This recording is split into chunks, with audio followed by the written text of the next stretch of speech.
Jersey क्यों नहीं पाई है? आगे कौन है? हैगी कोई नहीं? बैग भी तेरा यार सारा फटिया होया है। शाबाश लो, बुजुर्गों की दुआ भी मिल गई ਤੇ ਉਹਨਾਂ ਦੀ ਨਸੀਹਤ ਵੀ ਮਿਲ ਗਈ। अस्सलाम वालेकुम ਦੋਸਤੋ, ਮੈਂ ਤੁਹਾਡਾ ਆਪਣਾ ਦੋਸਤ ਰਾਜਾ ਸਲੀਮ ਤੇ ਮੇਰੇ ਨਾਲ ਮੇਰੇ ਵਾਲਿਦ ਸਾਹਿਬ ਹਾਜੀ ਫੈਜ਼ਨ ਸਾਹਿਬ ਤੇ ਅੱਜ ਅਸੀਂ ਫਿਰ ਇੱਕ ਇਲਾਕੇ 'ਚ ਆਏ ਹੋਏ ਹਾਂ ਤੇ ਜਿੱਥੇ ਬੱਚਿਆਂ ਨੂੰ ਖੁਸ਼ੀ ਚਿਹਰੇ ਤੇ ਲਿਆਉਣ ਦੀ ਕੋਸ਼ਿਸ਼ ਕਰ ਰਹੇ ਆ ਤੇ ਆਓ ਤੁਹਾਨੂੰ ਦਿਖਾਉਂਦੇ ਆ कि किस हिसाब तरह बच्चों के चेहरे पे खुशी लेके आते हैं। क्या हाल है बेटा? है? अच्छा, आपका नाम क्या है बेटा? असद। थोड़ा ऊंची बोलना है, ठीक है मेरा पुत्र? मेरा पुत्र तो स्कूल जा रहे हैं ते ना मेरा पुत्र तो थले शूज पाए हुए ने ना तो जर्सी पाई हुई है। सर्दी वेख तैनू लग रही है ना? सर्दी लग रही है ना? तो मेरा पुत्र तू जर्सी क्यों नहीं पाई है? हैगी कोई नहीं? चल कोई गल नहीं, मैं तेरा भरा आ गया, चल मैं जर्सी लै देना, ठीक है? ते बैग बैग भी तेरा यार सारा फटिया होया है। तू न जाने आस पास है खुदा, तू न जाने आस पास है खुदा,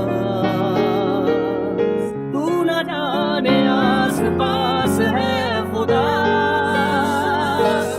ਲੈ ਵੀ ਮੇਰਾ ਪੁੱਤਰ ਐ ਵੇਖਾ ਤੇਰਾ ਨਵਾਂ ਬੈਗ ਹੈ।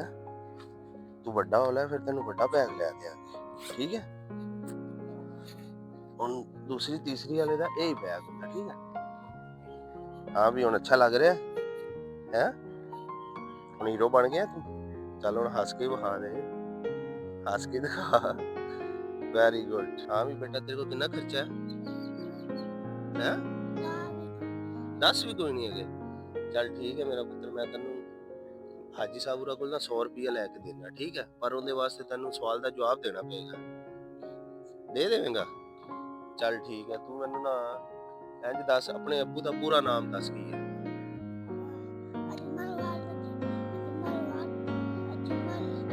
ਅਜਮਲ ਵਾਲਦ?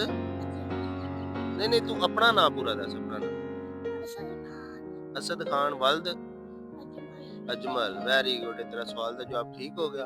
आओ जी भाई साहब, देओ बच्चे ਨੂੰ 100 ਰੁਪਏ ਇਨਾਮ, ਕਿਉਂਕਿ ਬੱਚੇ ਨੇ ਸਵਾਲ ਦਾ ਜਵਾਬ ਸਹੀ ਦਿੱਤਾ ਹੈ। ਤੇ ਤੂੰ ਵੱਡਾ ਹੋ ਕੇ ਕੀ ਬਣਨਾ ਹੈ? डॉक्टर बनना है, वकील बनना है, की बनना है? डॉक्टर बनना है। शाबाश लो। अच्छा, एक बात याद रखो, झूठ नहीं मारना किसी ठीक है बेटा। बाप को, अम्मी आदि को झूठ नहीं मारना। जो गल होवे सारी आके घर सही दसो। ठीक है बेटा। बुजुर्गों की दुआ भी मिल गई तो उन्होंने नसीहत भी मिल गई कि झूठ नहीं बोलना, ठीक है? तो जी दोस्तों, अगर आप लोगों को हमारा काम अच्छा लगा तो हमारे चैनल को सब्सक्राइब करें। और ये चंद पैसे लगा के हमने बच्चे के चेहरे पे मुस्कुराहट ला दी है, तो आप लोग भी अपने इर्द गिर्द ऐसे बच्चों को तलाश करें। अल्लाह हाफिज।